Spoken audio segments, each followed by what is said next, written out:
दोस्तों, जब से हम लोग मानव इतिहास और एवोल्यूशन के बारे में पढ़ते आ रहे हैं, तब से हमारे दिमाग में काफी सारे सवाल पनप चुके हैं। आज से कुछ 300 से 400 साल पहले हम सिर्फ इस बात का ही अंदाजा लगाया करते थे कि आखिर धरती पर जीवन की शुरुआत किस तरह से हुई होगी और कैसे कैसे वो सभी जीव आगे जाकर विकसित हुए होंगे। कुछ इसी तरह आज तक हमने भी अपने चैनल पर जैविक विकास से संबंधित बहुत सारे वीडियोस बना डाले और ये आप सबकी मेहरबानी ही है कि आपने उन सभी वीडियोस को अपना ढेर सारा प्यार दिया और इसी वजह से हमें और भी नए नए सवालों के जवाब ढूंढने का मन करता है। एक दिन ऐसे ही जब मैं मानवता के बारे में और एवोल्यूशन के बारे में सोच रहा था, तो मेरे मन में ये ख्याल आया कि आखिर आज से करोड़ों साल पहले एग्जिस्ट करने वाले जानवरों की हाइट इतनी बड़ी बड़ी क्यों हुआ करती थी और उसी के मुकाबले आज के जानवर सामान्यतः छोटे क्यों हुआ करते हैं। कुछ ऐसे ही मेरे दिमाग में ये सवाल भी आया कि अगर हमारे सभी पूर्वज आज से तकरीबन 4 से 5 मिलियन साल पहले सिर्फ मांसाहारी जीवन पर ही निर्भर रहा करते थे, तो उनको ऐसी क्या जरूरत पड़ी कि उन्हें अचानक से शाकाहारी जीवन में आना पड़ा। अब मेरे जहन में इन सवालों का आना भी पूरी तरह जायज़ है, क्योंकि इतना तो हम सभी जानते हैं कि अगर हमारे पास किसी तरह के रिसोर्सेज का भंडार हो तो हम कभी भी किसी नई टेक्नोलॉजी को आमतौर पर नहीं डेवलप करते। अब ये भी हम हमेशा से जानते हैं कि दुनिया में मांसाहारी जीवन जीने के लिए खाने का अंबार लगा हुआ है। फिर आखिर ऐसी कौन सी घटना घटी जिसके चलते हमारे पूर्वजों को अचानक से शाकाहारी भोजन की तरफ स्विच करना पड़ा। आज के इस वीडियो में हम आपको उन सभी अनसुने और अनकहे सवालों के जवाब देने वाले हैं, जिनके बारे में शायद आपने कभी सोचा भले ही ना हो, पर उनके जवाब आपकी सोच बदल कर रख देंगे। तो ऐसे ही कुछ रोचक और विचित्र सवालों के जवाब जानने के लिए चलिए शुरू करते हैं आज के इस रोमांचक वीडियो को।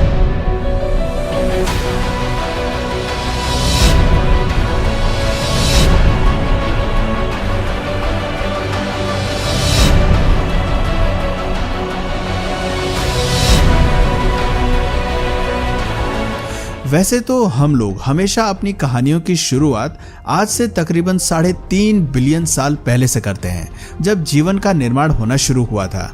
लेकिन आज का हमारा ये किस्सा शुरू होता है आज से लगभग 300 मिलियन साल पहले से, जब धरती पर डायनासोर से भी पहले ट्राइलोबाइट्स का राज हुआ करता था। इनके बारे में बेसिकली आप ये समझ लीजिए कि ये हमारे सालों पुराने पूर्वज हैं, जिन्हें आप बड़े बड़े जानवरों की उपाधि पाने वाले सबसे पहले ऑर्गेनिजम्स के नाम से जान सकते हैं। ट्राइलोबाइट्स के प्रकट होने के पहले आमतौर पर ऑर्गेनिज्म सिर्फ 1.5 से 2 फीट तक ही हुआ करते थे, लेकिन इनकी उत्पत्ति के बाद से धरती पर 3 से 3.5 फुट के जानवर आने लगे, जिसे आप सीधे सीधे ये कह सकते हैं कि इस दौर के बाद से जानवरों के आकार में वृद्धि होना शुरू हो गई। इसके बाद जो धरती के जीवन पर विकास की लहर दौड़ी, तो फिर उस लहर ने कभी भी पीछे मुड़कर नहीं देखा। देखते ही देखते 2 करोड़ सालों में ये 3 से 3.5 फीट के ट्राइलोबाइट्स कब जाकर 85 फीट के ड्रेडनॉट्स में बदल गए, पता ही नहीं चला। यह सिलसिला शायद अनंत काल तक यूं ही चलता रहता, लेकिन ईश्वर को शायद कुछ और ही मंजूर था, जो बयां ही सही पर रचनात्मक की ओर एक पहला कदम था। जहां एक तरफ सब कुछ बिल्कुल परफेक्ट टाइम और स्पीड पर चल रहा था, तो वहीं दूसरी ओर इसी बीच दूर से एक उल्का पिंड आया और उसने पूरे जैविक इतिहास की करोड़ों साल की मेहनत एक पल में धूल में मिला दी। नतीजा धरती पर कई साल लंबा शीतकाल और डायनासोर्स की विलुप्ति। ये एक ऐसा पल था जब शायद जैविक इतिहास वापस से या तो हमेशा हमेशा के लिए खत्म हो सकता था, या तो इस तबाही के बाद सिर्फ छोटे स्तर तक ही सीमित रह सकता था। खुशकिस्मती से हम बहुत भाग्यशाली रहे, क्योंकि इतना सब कुछ होने के बाद भी जीवन को पनपने का एक दूसरा अवसर मिला। इसमें भले ही करोड़ों साल लग गए, लेकिन जीवन ने न सिर्फ समय के साथ साथ अपनी लंबाई में इजाफा किया, बल्कि भारी मात्रा में वजन भी बढ़ाया। उसी का तो नतीजा था कि ग्लिप्टोडॉन और मैमथ जैसे जानवर इंसानों के सामने प्रकट हुए। लेकिन अगर इस लॉजिक के हिसाब से देखें तो आज के समय के जीवों को तो पहले से ज्यादा लंबा होना चाहिए था, फिर आज अचानक से उनकी लंबाई में ये कमी कैसे आई? इसके बारे में जब हमने थोड़ी रिसर्च की तो हमें पता चला कि टेल एविव यूनिवर्सिटी में इस बारे में शोध करी जा चुकी है और उनके रिजल्ट्स काफी विश्वसनीय और सही लगे। हुआ क्या था कि पहले के जमाने में सभी जानवर अपने अपने हिसाब से जीवन जिया करते थे, जिनमें से सामान्यतः शाकाहारी जीव तो पेड़ पौधे में ही व्यस्त रहते थे और वहीं दूसरी ओर मांसाहारी जीव सिर्फ नियमित मात्रा में ही शिकार किया करते थे। इसके अलावा उनकी रिप्रोडक्शन स्पीड भी इतनी ज्यादा नहीं थी, जिस वजह से उनके शिकार करने की जरूरतें भी जरूरत से ज्यादा नहीं बढ़ी। पर यह सब कुछ बदल गया जब धीरे धीरे आज से लगभग 1.5 मिलियन साल पहले अर्ली ह्यूमंस धरती पर आए। जब उन्होंने आज से तकरीबन 15 लाख साल पहले शिकार करने की काबिलियत हासिल कर ली, तो उन्होंने इसी काबिलियत के दम पर कई बड़े बड़े जानवरों को अपना शिकार बनाना शुरू कर दिया। हमारे पूर्वजों के ऐसा करने के पीछे मुख्यतः 2 कारण थे। पहला तो ये कि उनके पास ऐसी तकनीकें और ऐसे हथियार हुआ करते थे जिसकी मदद से वो बड़े बड़े जानवरों का बड़ी ही आसानी से शिकार कर लिया करते थे। इसके अलावा बार बार किसी एक जानवर का या फिर किसी छोटे जानवर का शिकार करने से अच्छा था कि हमारे पूर्वज एक बार किसी बड़े जीव की हत्या कर ले। इससे न सिर्फ हमारे पूर्वजों की एनर्जी बची, बल्कि उन्हें अपने जीवन की बाकी क्रियाओं के लिए भी समय मिल गया।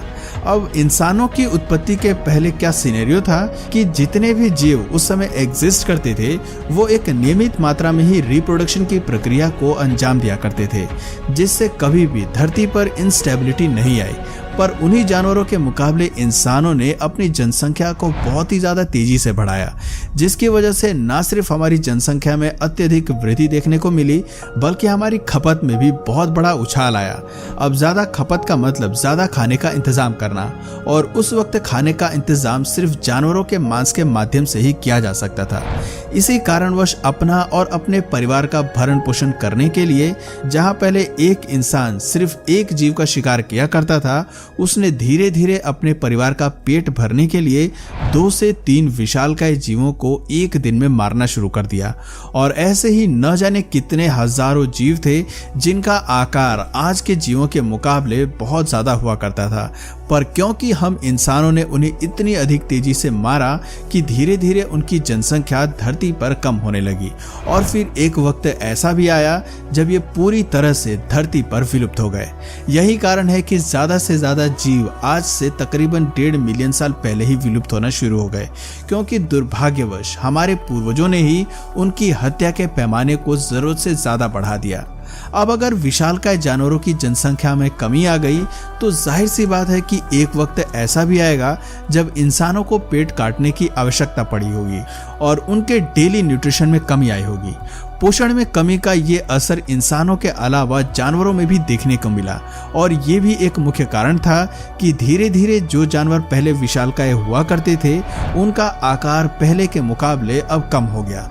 उदाहरण के लिए जैसे आज के शेरों के लिए ये अनुमान लगाया जाता है कि वो पहले के जमाने में 2 से 3 फीट या ज्यादा लंबे हुआ करते थे, पर शायद पोषण में आने वाली कमी के कारण धीरे धीरे पीढ़ी दर पीढ़ी उनका आकार कम होता गया, और फिर एक समय ऐसा आया कि वो आज के जितने छोटे बनकर रह गए। हालांकि इंसानों को भी इससे काफी संघर्ष करना पड़ा। एक वक्त तो ऐसा भी आया होगा जब उनके आसपास के सारे जीव लगभग खत्म होते जा रहे थे। ये भी एक ऐसा पल था जब शायद पूरी मानव सभ्यता भूखमरी के कारण खत्म हो सकती थी। लेकिन वो कहा जाता है ना कि आवश्यकता ही आविष्कार की जननी होती है। ऐसा ही कुछ हम इंसानों के केस में भी हुआ। जब हमारे पूर्वजों ने ये देखा कि अब सिर्फ दूसरे जानवरों का मांस खाने के भरोसे उनका जीवन यापन संभव नहीं है, तो मजबूरी में ही सही पर उन्होंने एक ऐसे शांतिप्रिय तरीके को खोज निकाला जिसके कारण आज दुनिया भर में लाखों किसान मौजूद हैं, और शिकार करने के उसी अल्टरनेटिव का नाम था फार्मिंग। जब हमारे पूर्वजों के पास खाना खाने के लिए बहुत ज्यादा कमी आ गई तो उनके पास किसी नए भोजन को खोजने के अलावा और कोई चारा नहीं बचा। मजबूरी में जब उन्होंने शुरुआत में पेड़ पौधों की ओर रुख मोड़ा होगा, तो शुरुआत में भले ही उन्होंने जंगलों में मौजूद पहले ही उगे हुए फलों को खाया होगा, पर जब उन्हें इस बात का एहसास हुआ होगा कि इसे हम लोग एक परमानेंट खाने के स्रोत में भी इस्तेमाल कर सकते हैं, तो उन्होंने इसका सदुपयोग भी किया होगा और इसी कारण प्रथा शुरू हुई खेती करने की और शाकाहारी जीवन जीने की। धीरे धीरे ज़्यादा से ज़्यादा लोग शाकाहारी जीवन की ओर अपना रुख मोड़ने लगे और दुनिया भर में खेती करने का और फलों और फूलों के भरोसे अपना जीवन यापन करने का कॉन्सेप्ट काफ़ी ज़ोरों शोरों से फैल गया। समय के साथ साथ ये सभी व्यवहार एक ऐसी आदत में तब्दील हो गई कि धीरे धीरे इंसानों में भी दो तरह के इंसान विभाजित हो गए, एक वो जो शाकाहारी बन गए और दूसरे वो जो मांसाहारी बन गए।